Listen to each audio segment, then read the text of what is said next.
الحمد لله وكفى وسلام على عباده الذين اصطفى أما بعد فأعوذ بالله من الشيطان الرجيم بسم الله الرحمن الرحيم شهد الله أنه لا إله إلا هو والملائكة وأولو العلم قائما بالقسط لا إله إلا هو العزيز الحكيم سبحان ربك رب العزة عما يصفون وسلام على المرسلين والحمد لله رب العالمين اللهم صل على سيدنا محمد وعلى آل سيدنا محمد وبارك وسلم اللهم صل على سيدنا محمد وعلى آل سيدنا محمد وبارك وسلم اللهم صل على سيدنا محمد وعلى آل سيدنا محمد وبارك وسلم۔ دین اسلام جہاں انسانوں کے لیے اس دنیا میں زندگی گزارنے کی رہنمائی کرتا ہے، قدم قدم پر ایک ایک بات کے بارے میں مطلع کرتا ہے کہ کہاں پر کس انداز میں کس طرز پر زندگی گزارنی ہے، اسی طرح آخرت میں انسان کی زندگی اچھی ہو جائے، اس کو اللہ رب العزت کے عرش کا سایہ مل جائے، اس بارے میں بھی رہنمائی کرتا ہے۔ جس طرح ہم دنیا میں دیکھتے ہیں کہ ہمیں بتایا جاتا ہے کہ اگر فلاں عمل کر لیا جائے تو اس کے بدلے یہ ثواب ملے گا، اتنا اتنا اجر ملے گا۔ اسی طرح حدیث مبارکہ میں بعض روایات میں 60 اور بعد میں 80 ایسے اعمال لکھے گئے کہ ان اعمال کو یا ان کاموں کو کرنے والے کو اللہ رب العزت عرش کا سایہ عطا فرمائیں گے۔ اور یاد رکھیں، یہ عرش کا سایہ اس وقت ان لوگوں کو نصیب ہوگا جب اس سائے کے علاوہ کوئی اور سایہ نہ ہو۔ آپ اس کی مثال یوں سمجھیں کہ ایک کڑکتی ہوئی دھوپ ہے دوپہر کے وقت میں، اس وقت میں اگر کوئی انسان کو ایئر کنڈیشن مل جائے تو اس کے لیے وہ کتنی بڑی نعمت ہوگی کہ سب لوگ دھوپ کے اندر کھڑے ہیں اور یہ انسان چھاؤں کے اندر کھڑا ہے، اس کو ٹھنڈی میٹھی ہوائیں آ رہی ہیں، اس کو تو دھوپ کا احساس بھی نہیں ہو رہا۔ بالکل قیامت والے دن کچھ لوگ ایسے ہوں گے جن کو اللہ رب العزت اپنے عرش کا سایہ عطا فرمائیں گے، اور ان کو معلوم بھی نہیں ہوگا کہ سورج بالکل ہمارے سروں کے اوپر ہے اور وہ کتنی زیادہ تیز آگ برسا رہا ہے۔ ان میں سے جس کو سایہ ملے گا، پہلا بندہ امام عادل، جو بندہ بادشاہ ہوتا ہے، وقت کا حکمران ہوتا ہے، اگر اس کے اندر عدل انصاف کی صفت ہو تو اللہ رب العزت اس کو عرش کا سایہ عطا فرماتے ہیں۔ یہ انصاف، یہ عدل امام عادل کے لیے کرنا مشکل ہو جاتا ہے۔ اس کی وجہ یہ ہے کہ جب اس کے پاس طاقت آتی ہے، جب اس کا حکم مانا جا رہا ہوتا ہے، وہ پھر اپنوں کو تو انسان نوازنے میں لگ جاتا ہے، لیکن غیر کے منہ سے نوالے بھی چھین لیا کرتا ہے۔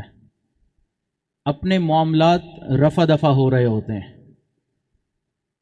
اپنے اوپر جو الزامات ہوتے ہیں، اپنے جو جرم ہوتے ہیں، ان کو غلط طریقے سے ٹھیک کیا جا رہا ہوتا ہے، اور جو غیر ہوتا ہے اس کے اوپر غلط الزامات بھی لگائے جا رہے ہوتے ہیں۔ تو وہ عدل کا دامن ایسے موقع پر حکمران کے ہاتھوں سے چھوٹ جایا کرتا ہے۔ اسی وجہ سے حکمران کو اتنا بڑا مقام دیا جا رہا ہے کہ یہ کوئی آسان کام نہیں ہوتا کہ اس موقع پر تم نے عدل کرنا ہے۔ اب آپ کا دشمن آپ کے سامنے کھڑا ہے، عدل کا تقاضا یہی ہو کہ اس کو آزاد کیا جائے یا اس کو چھوڑ دیا جائے، اس کا جرم نہیں ہے، تو ظاہری سی بات ہے کرنا مشکل ہے کہ وہ آپ کا دشمن ہے۔ تو پہلا فرمایا کہ امام عادل، دوسرا فرمایا دوسرا عمل کہ جو نوجوان عین جوانی کے وقت میں جب اس کے جسم میں طاقت بھی ہے، ہمت بھی ہے، اس وقت میں وہ اللہ رب العزت کی عبادت کرتا ہے، تو اللہ رب العزت کو یہ نوجوان اتنا پسند آتا ہے کہ قیامت والے دن اس انسان کو اللہ رب العزت عرش کا سایہ عطا فرمائیں گے۔ بڑھاپے میں تو شیر بھی سیدھا ہو جاتا ہے۔ مزہ تو تب ہے نا کہ جب انسان جوانی میں عبادت کرنے والا ہو، سب سوئے ہوئے ہیں، یہ اللہ رب العزت کے سامنے آہوزاری کر رہا ہے، یہ اللہ کے سامنے آنسو بہا رہا ہے، یہ اللہ رب العزت سے اللہ رب العزت کی محبت مانگ رہا ہے، اللہ رب العزت سے اللہ کو ہی مانگ رہا ہے۔ اس وقت میں اٹھ کر اللہ کو منانا، اللہ کو راضی کرنا، تقوی والی زندگی گزارنا، گناہوں سے اپنے آپ کو بچانا، غیر محرم سے اپنی آنکھوں کو جھکا لینا، سوشل میڈیا یا اسکرین کے گناہوں سے اپنے آپ کو بچا لینا، اس وقت میں بہت مشکل ہے۔ لیکن اگر یہ نوجوان ایسے وقت میں اپنے آپ کو ان گناہوں سے بچاتا ہے، نیکی تقوی والی زندگی گزارتا ہے، تو اللہ رب العزت اس کو بھی عرش کا سایہ عطا فرماتے ہیں۔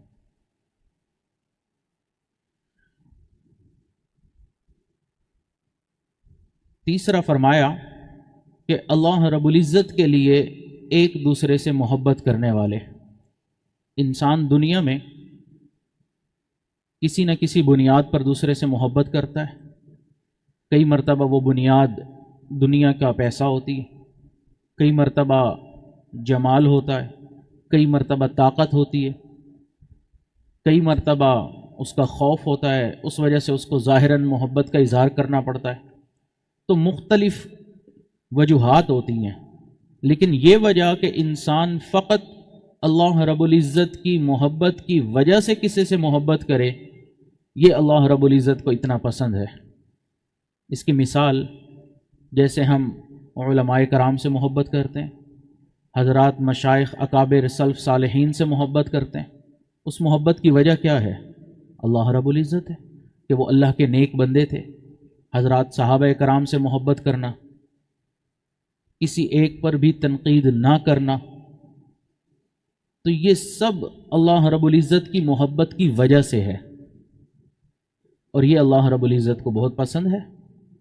اس لیے حدیث مبارکہ میں فرمایا من احب للہ وابغض للہ واعطى للہ ومنع للہ فقد استکمل الایمان، کہ جس نے اللہ رب العزت کے لیے محبت کی، اللہ رب العزت کی وجہ سے، اللہ رب العزت کے لیے کسی سے بغض رکھا، جیسے انسان کفر سے بغض رکھتا ہے، اللہ رب العزت کی وجہ سے رکھتا ہے نا کہ اللہ کو کفر پسند نہیں، اور کسی کو اللہ رب العزت کی وجہ سے عطا کیا اور کسی چیز سے منع کیا تو اس کے پیچھے مقصد بھی اللہ رب العزت کی ذات تھی، فرمایا فقد استکمل الایمان، اس انسان نے اپنے ایمان کو مکمل کر لیا۔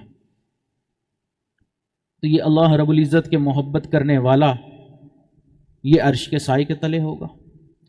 ایک فرمایا کہ خفیہ صدقہ کرنے والا، کہ انسان اس انداز میں صدقہ کرے کہ اگر دائیں ہاتھ سے صدقہ دے تو بائیں والے کو بھی پتہ نہ چلے۔ لیکن آج تو معاملہ ہی جدا ہو گیا کہ ہم ہر چیز اپنی سوشل میڈیا پر چڑھانا سمجھتے ہیں کہ ضروری ہو گیا، کہ لوگوں کو پتہ چلے گا کہ ہم نے یہ صدقہ دیا، ہم نے لوگوں کی یہ مدد کی، ہم نے اس انداز میں ان کے ساتھ معاملہ کیا۔ ایک وقت تھا کہ ہمارے بڑے ہمیں کہتے تھے کہ نیکی کر دریا میں ڈال، لیکن آج وقت آ گیا کہ نیکی کر سوشل میڈیا پہ ڈال۔ جو کچھ ہوتا ہے لوگوں کو بتانا ہوتا ہے، اور جب کوئی ان سے بات کرے تو ان کا جواب ہوتا ہے جی ہم اس لیے یہ کام کر رہے ہیں تاکہ لوگوں کو ترغیب ہو۔ یہ ایک فقط بہانہ ہوتا ہے کہ ہم لوگوں کو ترغیباً یہ چیز بتا رہے ہیں۔ ترغیباً کم ہوتا ہے، تعریفاً زیادہ ہوتا ہے کہ لوگ میری تعریف کریں گے، مجھے کومنٹس آئیں گے، لائکس آئیں گے، اور اسی کے اوپر انسان کی زندگی گزر رہی ہوتی ہے۔ تو صدقہ انسان خفیہ کرے۔ پھر ایک فرمایا کہ تنہائی میں اللہ رب العزت کو یاد کر کے آنسو بہانے والا، جو انسان تنہائی میں ہو اور اس وقت میں اللہ رب العزت کی یاد میں آنسو بہا لے، چاہے ایک آنسو ہی نکلے، اس کو اللہ رب العزت عرش کا سایہ عطا فرمائیں گے۔ اب آپ دیکھیں، کوئی انسان ہے بہت گناہ گار ہے، خطا کار ہے، ہمیں نہیں معلوم کہ زندگی میں کوئی موقع ایسا آیا ہوگا کہ وہ تنہائی میں اللہ کے سامنے رویا ہوگا، ہمیں نہیں معلوم۔ اس لیے کہا کہ کسی کو بھی کم نظر سے نہ دیکھو، کہ اگر کسی کو کم نظر سے تم نے دیکھا اور وہ اللہ کے سامنے تنہائی میں رونے والا ہوا، اس کا تو بیڑا پار ہو جائے گا، پکڑے تم لوگ جاؤ گے۔ تو کم نظر سے کسی کو بھی نہ دیکھو، ہر انسان کو اس نظر سے دیکھو کہ یہ مجھ سے بہتر ہے۔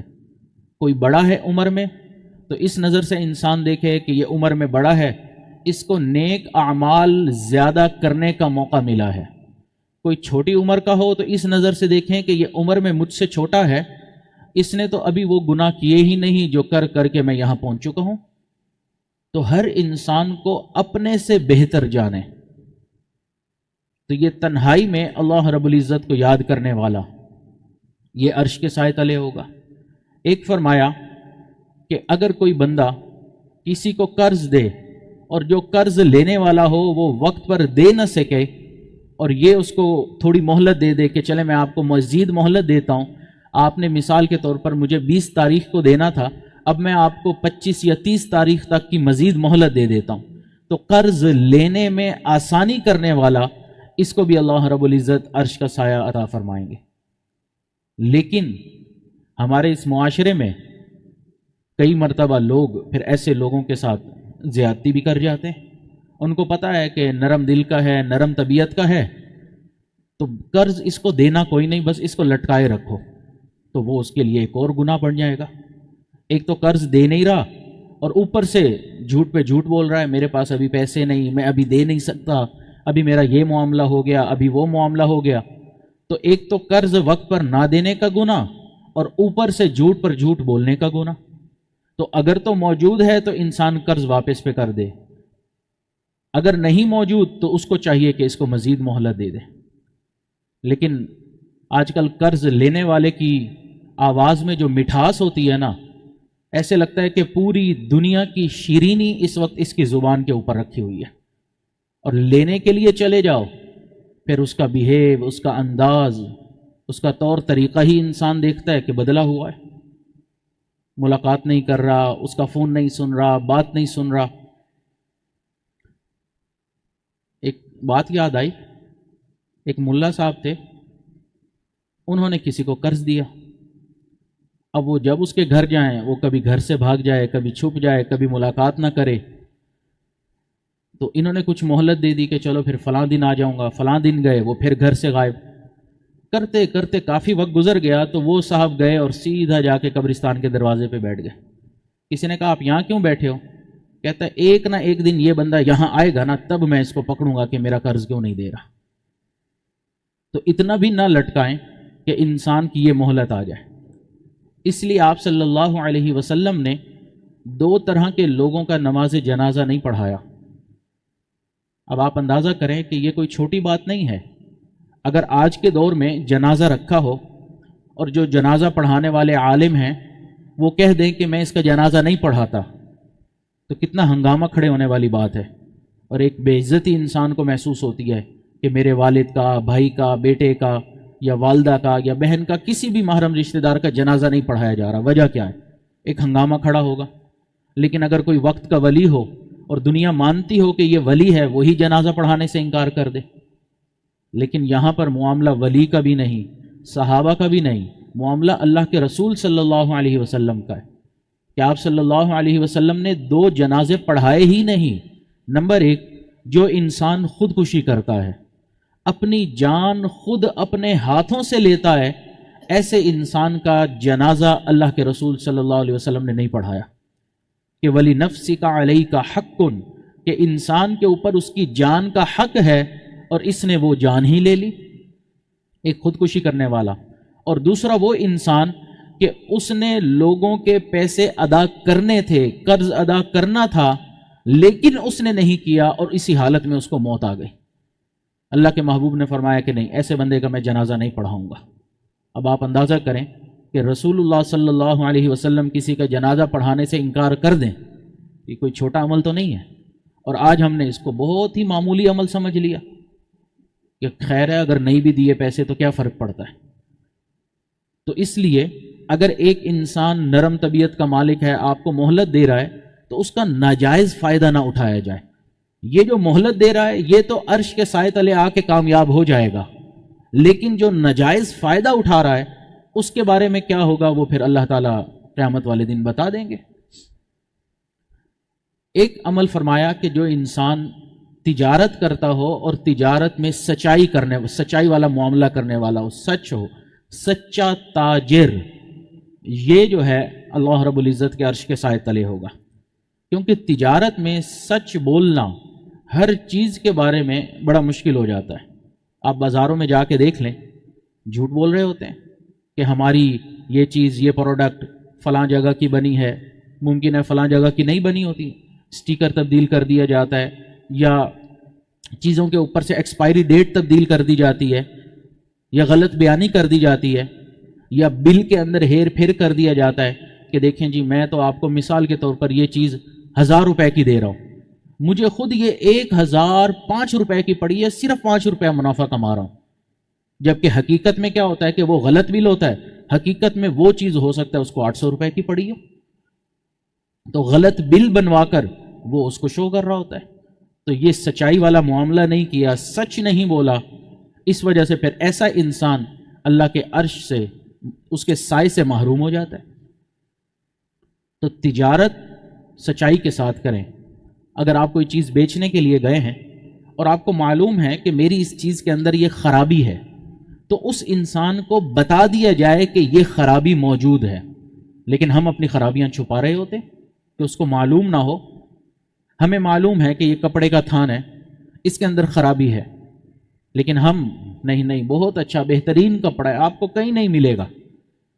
وہ بیچارہ جب خرید کر گھر آتا ہے، اس کے اندر خرابی دیکھ کر واپس جاتا ہے، تو آگے سے دکاندار صاحب کہتے ہیں جی ہماری پالیسی ہے، ہم بیچا ہوا مال واپس نہیں لیتے.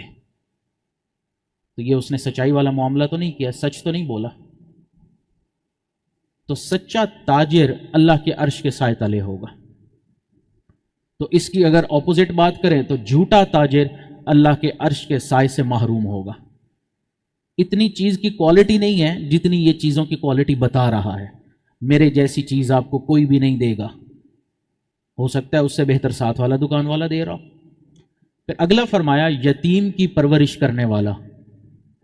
کوئی بچہ ہے، اس کے والد بچپن میں فوت ہو گئے، وہ یتیم ہو گیا، تو ایسے بچے کی پرورش کرنے والا اللہ رب العزت کو اتنا پسند ہے کہ فرمایا کہ قیامت والے دن اس انسان کو اللہ تعالیٰ عرش کا سایہ عطا فرمائیں گے.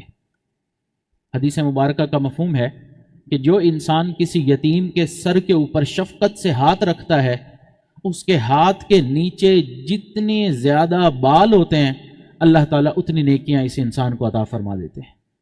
تو یتیم کے ساتھ شفقت والا معاملہ کرنا، اس کی پرورش کرنا، اس کے ساتھ اچھائی کرنا، یہ اللہ کو اتنا پسند ہے. لیکن ہم کئی مرتبہ اپنے معاشرے میں دیکھتے ہیں کہ بھائی فوت ہوتا ہے تو بھائی کی اولاد جو حقدار ہے جائیداد کی، اس کی جائیداد کھا کے بیٹھے ہوتے ہیں. چچا ہی زیادتی کرنے والا ہوتا ہے، تایا ہی زیادتی کرنے والا ہوتا ہے. تو یتیم کی کفالت کی بجائے اس کے ساتھ زیادتی ہو رہی ہے. تو اس لیے یتیم کی پرورش کرنا اللہ کو بہت پسند ہے. پھر ایک فرمایا کہ رحم دل انسان جو ترس کھانے والا ہوتا ہے، جلدی رحم آ جاتا ہے، دوسروں کو جلد معاف کرنے والا ہوتا ہے.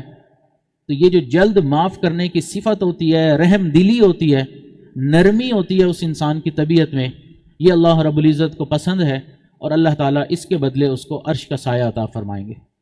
بعض لوگوں کی طبیعت میں سختی ہوتی ہے، وہ ہر موقع پر سختی کر رہے ہوتے ہیں، چھوٹی چھوٹی بات پر، حتیٰ کہ اپنی اولاد پر سختی کر رہے ہوتے ہیں. ان کو لگتا ہے کہ نہیں، ہم جس طرح نیک ہیں، اب ہماری اولاد بھی اسی عمر میں 11-12 سال کی عمر میں جو ہے وہ وقت کے ولی والے زندگی گزارنا شروع کر دے. کوئی شرارت نہیں کرے گا، کوئی اچھل کود نہیں کرے گا. تو بچہ ہی ہوتا ہے. امام شافعی رحمہ اللہ کے حوالے سے ایک کتاب میں واقعہ پڑھا کہ آپ کی عمر چھوٹی تھی، لیکن چھوٹی عمر میں آپ نے درس حدیث دینا شروع کر دیا تھا۔ تو ایک مرتبہ آپ درس دے رہے تھے کہ اتنے میں ایک پرندہ آ کے بیٹھا، تو اس کو پکڑنے کے لیے امام شافعی رحمۃ اللہ علیہ نے اپنی ٹوپی یا دستار جو تھی وہ اس کے اوپر رکھ دی۔ اب ظاہری بات ہے کہ سامنے حضرات بیٹھے ہیں، شاگرد بیٹھے ہیں، وہ حیران ہوئے کہ ہمارے استاد محترم نے یہ کیا کام کیا، تو فوراً فرمانے لگے الصبی صبی ولو کان ابن النبی، بچہ بچہ ہی ہوتا ہے چاہے نبی کا بیٹا ہی کیوں نہ ہو، وہ تو چھوٹا بچہ ہے، اس نے تو وہ شرارتیں کرنی ہی کرنی ہے۔ لیکن ہم کہتے ہیں کہ نہیں، ہماری چونکہ اپنی طبیعت میں سختی ہوتی ہے، ہم اس طبیعت کی سختی کو تربیت بنا کر پیش کر رہے ہوتے ہیں۔ جی میں تربیت بہت اچھی کر رہا ہوں، وہ تربیت نہیں کر رہے ہوتے، ابھی تو چونکہ بچہ چھوٹا ہوتا ہے، آپ کے قابو میں ہوتا ہے، آپ کی سختی برداشت کر لیتا ہے، لیکن جیسے ہی اس کو موقع ملے گا اس کے تھوڑے پر پرزے نکلنا شروع ہوں گے، یہی بچہ اپنے والد کے سامنے سینہ تان کے کھڑا ہوگا، پھر اس وقت رو رہے ہوتے ہیں کہ بچہ ہماری بات نہیں سنتا، بچہ افلاطون جعلی نوس بن گیا ہے، اپنے آپ کو ہی سب کچھ سمجھ رہا ہوتا ہے۔ اس کی وجہ یہ ہے کہ آپ نے اس کے ساتھ اس وقت میں سختی کا معاملہ کیا جب نرمی کا معاملہ کرنا تھا۔ اب اگر وہ آپ کے سامنے اس طرح کا معاملہ کر رہا ہے تو اب اس میں قصور تو آپ کا ہے۔ حضرت والد صاحب رحمہ اللہ ایک بات فرمایا کرتے تھے کہ بچوں کو کھلاؤ سونے کے چمچ میں، یعنی کہ ان کی جو جائز ضروریات ہیں وہ سب پوری کرو، بچوں کو کھلاؤ سونے کے چمچ میں، لیکن ان پر نظر شیر والی رکھو، کہ ایسی تربیت ہو کہ صرف آپ کی نگاہوں سے بچے کو پتہ چل جائے کہ اب والد کیا چاہ رہے ہیں کہ میں کیا کروں، لوگوں کے سامنے کچھ کہنے کی بھی ضرورت نہ پڑے، فقط نگاہوں کے اشاروں سے ہی معاملہ حل ہو جائے۔ ایک فرمایا کہ جو بندہ صلہ رحمی کرنے والا ہو، رشتہ داروں سے اچھا تعلق رکھنے والا ہو، خوشی غمی میں شریک ہونے والا ہو، تو ایسا شخص جو صلہ رحمی کرنے والا ہوتا ہے یہ اللہ رب العزت کو بہت پسند ہوتا ہے، اللہ تعالیٰ اس کو عرش کا سایہ عطا فرماتے ہیں۔ آج ہمارے معاشرے میں صلہ رحمی بہت کم ہوتی چلی جا رہی ہے، بھائی کا آپس میں بھائی سے تعلق نہیں، بہن کا بھائیوں کے گھر میں آنا جانا نہیں، بھائی اپنی بہن کے گھر جانا پسند نہیں کرتے۔ صلہ رحمی اتنے قریبی رشتہ داروں میں جب ختم ہو گئی تو پھر باقی جو دور کے رشتہ دار ہیں، چچا کے بیٹے یا پھوپھو کے یا برادری یا خاندان کے، ان کے ساتھ تعلق رکھنا وہ تو پھر معاملہ ہی ختم ہو گیا نا۔ اتنا تعلق ضرور ہونا چاہیے کہ کسی موقع پہ اگر انسان آمنے سامنے ہو تو سلام دعا کر سکیں، مسکرا کر مل سکیں، بیٹھ سکیں۔ ہمارا تعلق اتنا بھی نہیں ہوتا کہ آپس میں آمنا سامنا ہو گیا کہ ہم سلام ہی کرنے کے قابل نہیں ہوتے، تعلق ہی کبھی نہیں رکھا۔ تو صلہ رحمی کرنا یہ اللہ کو پسند ہے۔ اگلا فرمایا کہ وہ انسان جو اپنے لیے وہی پسند کرتا ہے جو اپنے بھائی کے لیے پسند کرتا ہے، جو دوسروں کے لیے پسند کرتا ہے اپنے لیے بھی وہ پسند کرتا ہے، تو ایسا انسان اللہ رب العزت کو بہت پسند ہے۔ اگلا فرمایا کہ اللہ کے راستے میں نکلنے والا، اگر کوئی انسان دعوت کی نیت سے گھر سے نکلا ہے یہ اللہ کے راستے میں ہے، کوئی انسان جہاد کے لیے نکلا ہے کہ میں اللہ کے دین کی سربلندی کے لیے جہاد کر رہا ہوں، یہ اللہ کے لیے نکلنا ہے، کوئی انسان علم حاصل کرنے کے لیے نکلتا ہے کہ میں کسی ادارے میں جا رہا ہوں، علم حاصل کرنے کے لیے جا رہا ہوں، تو یہ نکلنا اللہ کے لیے نکلنا ہے۔ کوئی انسان کسی عالم کا بیان سننے کے لیے جاتا ہے، اجتماع میں شرکت کے لیے جاتا ہے، یہ شرکت کے لیے جانا اللہ کے لیے جانا ہے۔ تو اللہ کے لیے گھر سے نکلنا یہ اللہ کو اتنا پسند ہے کہ اللہ رب العزت اس انسان کو قیامت والے دن عرش کا سایہ عطا فرما دیں گے۔ آج جو طلباء ہیں ان کو ہمارا معاشرہ کم نظر سے دیکھ رہا ہوتا ہے، اس کی وجہ یہ ہے کہ ان کو لگتا ہے کہ یہ نہ دین کے نہ دنیا کے، اور اوپر سے سوشل میڈیا پہ جو میڈیائی اسکالرز بیٹھے ہیں انہوں نے مزید علماء کے خلاف پروپیگنڈے کر کے لوگوں کے دماغ کے اندر گندگی بھر دی، اس وجہ سے لوگ مزید علماء اور طلباء سے دور ہو گئے، حالانکہ ان کو معلوم نہیں ہے کہ یہ چٹائیوں پر سونے والوں کی دعاؤں کی برکتیں ہیں کہ اللہ رب العزت کے عذابات ہمارے گناہوں کی وجہ سے ہمارے اوپر نہیں آ رہے، یہ ان کی دعائیں ہیں۔ تو اس لیے ان طلباء کو، علماء کو کم نظر سے دیکھنا یہ اللہ کو پسند نہیں، کہ یہ میرے دین کے لیے نکلنے والے، دن رات میرے دین کو پڑھنے والے، قال اللہ قال الرسول پڑھنے والے ہیں، اور ان کو کوئی انسان کم نظر سے دیکھے. آج دنیا ہے، طاقت ہے، آپ دنیا میں کم نظر سے دیکھ لیں، لیکن کل قیامت والے دن جب انبیاء کرام کے سامنے، پوری انسانیت کے سامنے ان کے ساتھ عزت والا معاملہ کیا جا رہا ہوگا، تب پتہ چلے گا کہ یہ علماء اور طلباء کی شان کیا ہے. آج تو دنیا کی کوشش ہے کہ دنیا سے علماء ہی ختم ہو جائیں، طلباء ہی ختم ہو جائیں. حضرت والد صاحب ایک جملہ فرماتے تھے کہ یاد رکھیں، جس دن ہماری کشتی ڈوبی، جس دن علماء طلباء، جس دن ہماری کشتی ڈوبی، اللہ رب العزت دنیا کے بحری بیڑے کو بھی ڈبو دیں گے. یہ ان کی دعائیں ہیں، ان کی برکتیں ہیں کہ اللہ رب العزت نے ہمارے ساتھ نرمی والے معاملے کیے ہوئے ہیں. ورنہ کون سا گناہ ہے جو ہمارے معاشرے میں نہیں ہو رہا؟ ہر وہ گناہ جس ایک گناہ کی وجہ سے سابقہ امتوں کے اوپر اللہ نے عذاب بھیجا اور برباد کر کے رکھ دیا ان کو. ناپ تول میں کمی ہمارے معاشرے میں ہے، سود ہمارے معاشرے میں ہے، رشوت ہمارے معاشرے میں ہے، زنا، لواطت، اس کے علاوہ مزید کتنے گناہ ہیں. پہلی سابقہ امتوں میں دیکھیں کہ وہ ایک گناہ میں ملوث ہوتی تھی، اللہ تعالیٰ عذاب بھیجتے تھے. اس امت میں اگر دیکھیں تو یہ ہر طرح کا گناہ کر رہی ہے، عذاب نہیں آ رہے. کوئی تو وجہ ہے نا. وہ وجہ یہ چٹائیوں پر بیٹھنے والے لوگ ہیں کہ یہ دن رات اللہ کے سامنے اللہ کا قرآن پڑھ رہے ہوتے ہیں، نبی علیہ السلام کا فرمان پڑھتے ہیں. اللہ تعالیٰ کو یہ بہت پسند ہوتے ہیں، تو ان کی برکت سے اللہ تعالیٰ عذابات جو آنے والے ہوتے ہیں ان کو ٹال دیا کرتے ہیں. اگلا فرمایا کہ رشوت نہ لینے والا، جو انسان رشوت نہ لیتا ہوگا، اللہ تعالیٰ اس کو قیامت والے دن عرش کا سایہ عطا فرمائیں گے. لیکن آج اگر ہم اپنے دفتروں میں چلے جائیں، کوئی کام کروانا ہو، چھوٹا سا بھی کام ہو، رشوت کے بغیر کروا لینا بہت اعزاز کی بات ہوگی. خوش قسمت انسان ہوگا کہ جو بغیر رشوت کے کروا جائے. ورنہ چھوٹا سا کام، ایک چھوٹا سا دستخط بھی کروانا ہو، اس کے اوپر بھی رشوت چاہیے. بلکہ اگر آپ نے کسی افسر سے ملاقات کرنی ہے، اس ملاقات کے لیے بھی رشوت چاہیے کہ پہلے آپ کچھ دیں، رشوت دیں، ہم پھر ملاقات کریں گے. یہ تو حالت ہو گئی ہمارے دفتروں کی. تو الراشی والمرتشی کلاہما فی النار، رشوت دینے والا، لینے والا، یہ دونوں جہنم کی آگ میں ہیں. دینے والا کس حالت میں ہے؟ مجبوری میں ہے، وہ تو اپنی مجبوری بتائے گا تو علماء اس کے حساب سے اس کو فتویٰ دے دیں گے کہ بھئی اس کے پاس کوئی آپشن ہی نہیں تھا، اس نے ایک جائز کام کروانا تھا اور سالوں گزر گئے اور افسر جائز کام ہی نہیں کر کے دے رہا. تو بحالت مجبوری شاید علماء کچھ اجازت دے دیں کہ شریعت میں یہ گنجائش نکلتی ہے. لیکن جو لینے والا ہے اس کے لیے تو کوئی گنجائش نکلتی ہی نہیں ہے کہ بھئی لے کس مقصد کے لیے رہا ہے. تو اس لیے رشوت نہ لینے والے کے لیے اتنا بڑا اعزاز ہے کہ عرش کا سایہ اس کو دیا جا رہا ہے. اگلا عمل کہ سود سے بچنے والا انسان، کہ کوئی انسان ہے، کاروبار کر رہا ہے، اور اس کاروبار میں وہ کاروبار ایسا ہے جو حلال ہے، پاکیزہ ہے، طیب ہے، اس میں سود کا روپیہ تک شامل نہیں ہے. اس وجہ سے اللہ تعالیٰ اس کو عرش کا سایہ عطا فرمائیں گے. اور یہ سود اللہ رب العزت کو قطعی طور پر پسند نہیں ہے. اگلا فرمایا کہ دوسروں کا غم دور کرنے والا. کوئی انسان ہے، اس نے دیکھا کہ فلاں انسان پریشان ہے اور یہ اس کی پریشانی دور کرنے پر قادر ہے. بعض مرتبہ انسان کا جی چاہتا ہے کہ فلاں انسان کی پریشانی دور کر دوں، لیکن وہ قادر ہی نہیں ہوتا. تو وہ کیسے اس کی پریشانی دور کر دے؟ اس کے لیے دعائیں کی جا سکتی ہیں. لیکن اگر یہ انسان پریشانی دور کرنے کے لیے قادر ہے اور یہ اس کی پریشانی دور کرتا ہے، تو اس کے غم کو، اس کی پریشانی کو، اس کے مسئلے کو حل کرنے والے یہ انسان اللہ کو اتنا پسند ہے کہ اللہ عرش کا سایہ عطا فرما دیتے ہیں.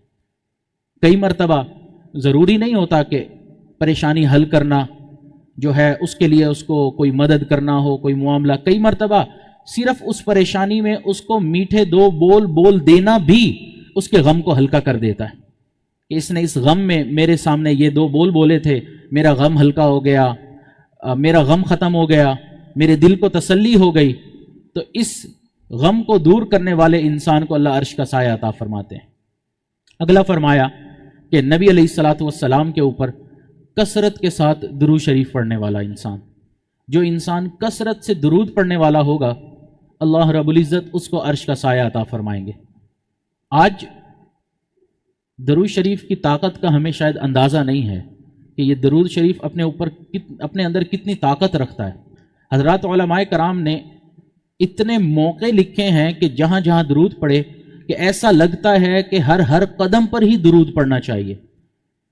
کوئی دو انسان آپس میں ملاقات کرتے ہیں تو ملاقات سے پہلے درود پڑھیں، جدا ہو رہے ہیں تو درود پڑھیں، فلاں موقع آیا تو درود پڑھیں، ہر موقع پر انسان درود شریف پڑھے۔ بلکہ حضرت عمر رضی اللہ تعالیٰ عنہ فرمایا کرتے تھے کہ انسان جب کوئی عمل کرتا ہے تو وہ عمل زمین اور آسمان کے درمیان معلق رہتا ہے، اس وقت تک قبول نہیں کیا جاتا جب تک نبی علیہ الصلوۃ والسلام کے اوپر درود شریف نہ پڑھ لیا جائے۔ تو یہ درود شریف پڑھنا اللہ کے محبوب کے اوپر اللہ کو اتنا پسند ہے کہ اس کو عرش کا سایہ عطا فرمائیں گے۔ اور ایک فرمایا کہ نبی علیہ الصلوۃ والسلام کی سنت کو زندہ کرنے والا انسان، وہ وقت جب کسی سنت کو حقیر سمجھا جا رہا ہو یا اس سنت کے رکھنے والے کو، اس سنت کے اوپر عمل کرنے والے کو حقیر سمجھا جا رہا ہو، تو اس سنت کو زندہ کرنا۔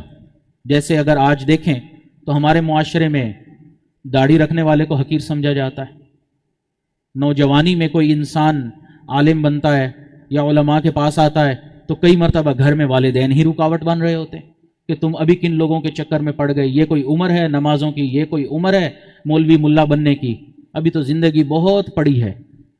تو ایسے موقع پہ وہ اس سنت کے اوپر عمل کرتا ہے۔ جب لوگ صبح سویرے اس سنت کو نالیوں کے اندر بہا رہے ہوتے ہیں تو اللہ رب العزت کو یہ نوجوان یہ پسند آتا ہے کہ یہ میرے محبوب کی سنت چہرے پر سجائی ہوئی ہے۔ داڑھی کے اوپر علماء زور اس لیے بھی دیتے ہیں کہ یاد رکھیں، اگر آپ نے کوئی نیک عمل نہیں کیا یا کوئی گناہ کیا تو وہ اس وقت کا گناہ ہے، معاملہ ختم ہو گیا۔ لیکن داڑھی نہ رکھنا، انسان سو رہا ہے، جاگ رہا ہے، کھا رہا ہے، پی رہا ہے، کوئی کام کر رہا ہے، کچھ بھی کر رہا ہے، یہ گناہ ہر وقت کا اس کے نامہ اعمال میں لکھا جا رہا ہے۔ حتیٰ کہ وہ نماز میں کھڑا ہے، عبادت کر رہا ہے، اس کی نماز کی عبادت تو لکھی جا رہی ہے لیکن ساتھ داڑھی نہ رکھنے کا گناہ بھی مل رہا ہے۔ پھر اس کو جب قبر میں اتارا جائے گا وہاں بغیر داڑھی کے، تو 24 گھنٹے کا گناہ ہم اپنے ساتھ لے کے گھوم رہے ہوتے ہیں، فقط اس معاشرے کو اپنا منہ دکھانے کے لیے۔ ہم نے اللہ کو اپنا منہ دکھانا ہے، اس کی ہمیں کوئی پرواہ نہیں ہوتی، لیکن بس ہم نے معاشرے کو منہ دکھانا ہے، اس وجہ سے ہم نے جو ہے وہ اپنے چہرے کو صاف ستھرا کرنا ہے۔ اور اگلی بات، اور اس مجلس کی آخری بات، کہ جو انسان بار بار نمازوں کی طرف دیکھتا ہو کہ ابھی نماز کا وقت ہے، میں نے نماز ادا کرنی ہے، اس کو بے چینی رہے کہ اب میں نے ظہر پڑھ لی ہے، اب عصر کا وقت ہوگا، میں نے عصر پڑھنی ہے۔